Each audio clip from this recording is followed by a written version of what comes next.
Hey guys, welcome back to Hatchets Hooch. I'm Hatchet, and we got Matthew with us. What's going on, Matt? Not much, man. What's up? Hanging out here at Club Herman? No. Sorry. I gotta stop you there, brother. That's not where we are. Okay, where are we then? Just take a look around, my friend. Take a look around. Sunny Atlantic Ocean. Yeah, buddy. Not a better place in the world. The Atlantic is awesome. So we are here on the Carnival Magic, taking our spring break cruise. And Matthew has found some Templeton Rye. Yep. I went ahead and ordered us a bottle of liquor to the room so that we had something to review for you guys. We got a 4-year aged Templeton Rye. What do you know about rye whiskey? Not much. I don't either. I've had 2 different ones, Sazerac and Basil Hayden's. I didn't care for either one, I gotta say. But maybe Templeton's a little different. So the bottle says it's aged 4 years, and it also says it's the good stuff. So what do you know about this brand? Now, do a little research. It just takes a quick Google search, but you can find out a little bit about Templeton. They kind of ran into some legal troubles a while back because they were making it out like they were distilling their product from the start, doing the entire process. The ABC board decided to finally make it requirement to list where it's actually distilled. They actually purchased their stock, their distilled spirits, from a mass distiller in Indiana, and then they bring it into Iowa and they add their flavorings and their spices and different things to it.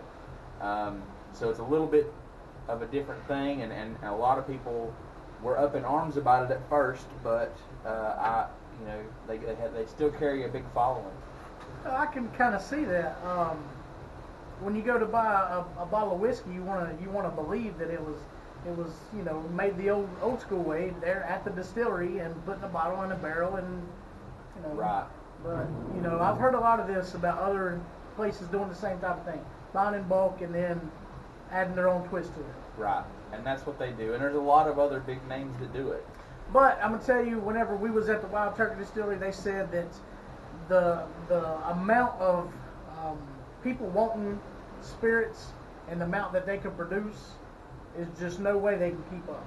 They're like 10 years behind of the demand. So and I guess this is what's going to have to resort to that. Well, and then also a lot of times you'll see that these new distillers will pop up, and you've got so much time that you've got to put into distilling your own. You make your own distillate, and then you've got to put it in a barrel, and it's got to age. Yeah. And in order to sort of expedite that process, they start purchasing bulk liquor and then making their own twist on it. That way they can get some revenue coming in while they're trying to wait for their stuff to come in. Now, I did read that Templeton they are making their own, but it is not ready. So they're essentially their stuff. They have stuff. Eventually, they will transition away from purchasing that bulk liquor and only selling the stuff that they have. And that's good. And I can't fault anybody for doing that. When you start up, you got to make some revenue. That's fine.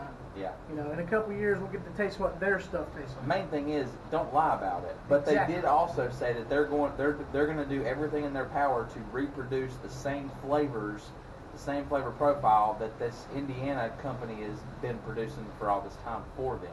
Okay. So that it doesn't really affect their overall flavor and their overall product. That way, it won't be a big shock when somebody goes to buy another bottle of Templeton later on and they start selling their own stuff. Right. So. Well, that's good. Yeah, definitely don't lie about it. Don't act like this is something that you produced. But own up to it. It's that. The problem is it has nothing to do with the fact that it's not your stuff. Right. Just as long as you let us know ahead of time that it's not your stuff. That's right. It's not your stuff. All right. It's got a nice color to it, amber color. That's kind of what you expect from a 4-year aged whiskey. Yeah. Looks pretty good. Woo! Alcohol. Jeez. Makes you want to sneeze. Man, jeez, it makes you want to sneeze. Oh, I didn't know it. Oh man, that's hot. What are you doing, blowing it? I'm trying to blow the alcohol out. Trying to get some smells? That helped. That helped a lot. You get that the alcohol vapor kind of got out of it a little bit. Yeah.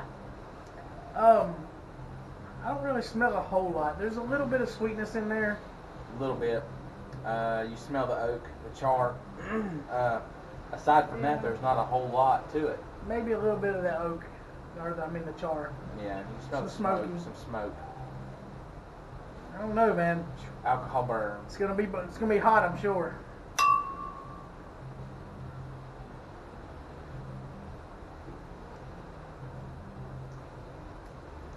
It's not too bad.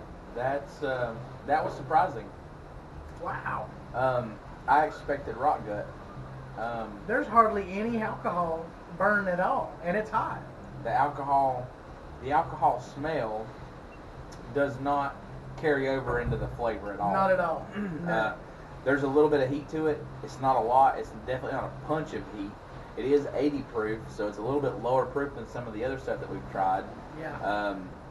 But overall, I expected to be coughing and gagging. Sure. As far as the flavor goes, though, it's... Don't smell it. Just stop. Don't smell it again. I did it. I burnt my nose. I don't taste a lot of flavor in there. It's whiskey. It just tastes like whiskey. Like Donna Deet says, it just tastes like whiskey. And this time I'd have to agree with that. Yeah, no doubt. There's not a lot of flavor to this aside from just whiskey. There's a little bit of pepper to it as far as that rye flavor, but that's really about it. Well, drinking the Basil Hayden and the Sazerac, it has quite a bit of pepper on the back end. That's kind of what I'm looking for, but I don't taste it. I mean, you say a little bit of pepper, and I don't even really taste that a whole lot. Well, Just, yeah, I guess it's not really there. It's very, very, very, with there, whatever little bit is there, I get a little bit. It's on the very, very back of my tongue. yeah. All right, so you also have noticed me and Matt's dressed up tonight. Tell them what's going on tonight, Matt. Steak and lobster is going on tonight, my Steak friend. and lobster. Elegant night. It's elegant night. This is one of two nights that we got to get all dolled up. We got to escort our beautiful wives down to this Lovely ladies. fancy dinner, and If it wasn't for the lovely ladies, me and Matt would go eat lobster in in t-shirt, cutoffs. shorts. You Yeah, know, man, I mean, screw this dressing It's up not. stuff. It's not a big deal, but you know the bow ties looking fancy. Yeah, buddy. Got the So, suspenders, which are looking awful loose right now, but if I stand up, they're back to normal. Yeah. So I guess it's fun to get dolled up from time to time. I guess. I don't know if that's what I would say. That's what the ladies tell us. That's what they tell us. So I could eat lobster any day. I could eat lobster in a cutoff or in a tank top and a pair of shorts and flip flops and be happy about it. I believe. That's right. But tonight we'll do it all gussied up and we'll go get some pictures took and Oh God, the pictures. make the women happy. That's right. That's what life's about, making the women happy. And that's why we're doing this first, That's right. because it makes it all better. Makes it easier, don't it? All right. Whoa. No alcohol smell. None. Thank goodness, because that was None. rough. That was bad. My nose was tingling when I smelled it. It was like I about sneezed in my cup. So That yeah. changed the flavor. A little bit. It's awful salty. I don't smell a whole lot. There's not a whole lot to talk about in that smell. It's A little bit of a spice, which is going to be the rye, but it's just hardly anything. Yeah, very, very, very minor. There's nothing just jumps out at you with this. Mike at the Advantage Wine Supplies, the store in Hickory where we buy our supplies to make beer and wine and liquor and stuff, he said that if you put rye in whole, you barely get any kind of flavor out of it. But if you grind it up into a powder, you get a lot of flavor. I'm thinking these guys probably use the whole rye, Yeah, probably. because there's hardly anything in here, smell-wise. No, there's very little.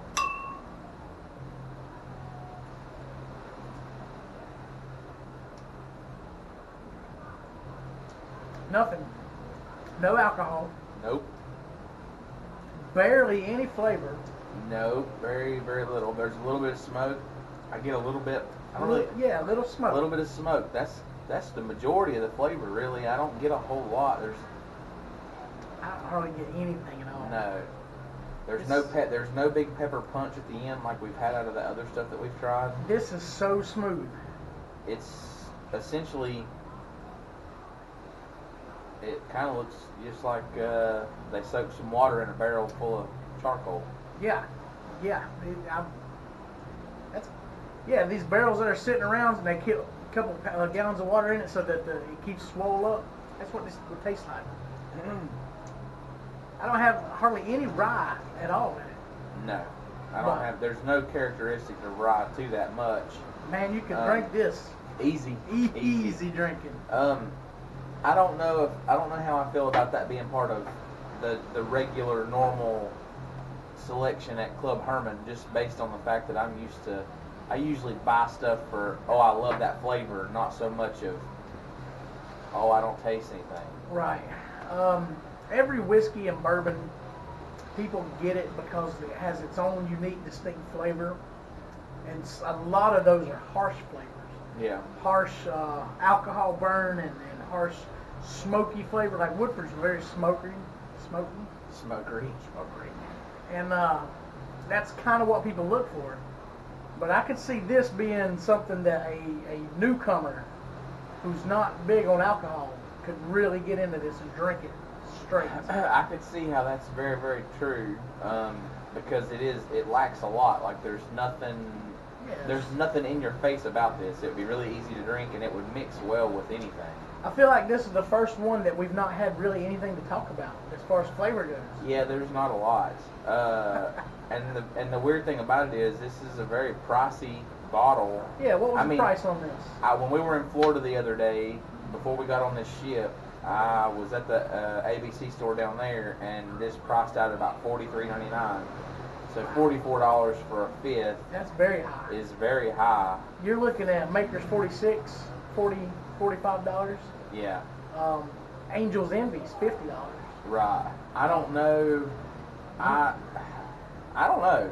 I don't know if that would be worth it for me to buy a bottle for the club.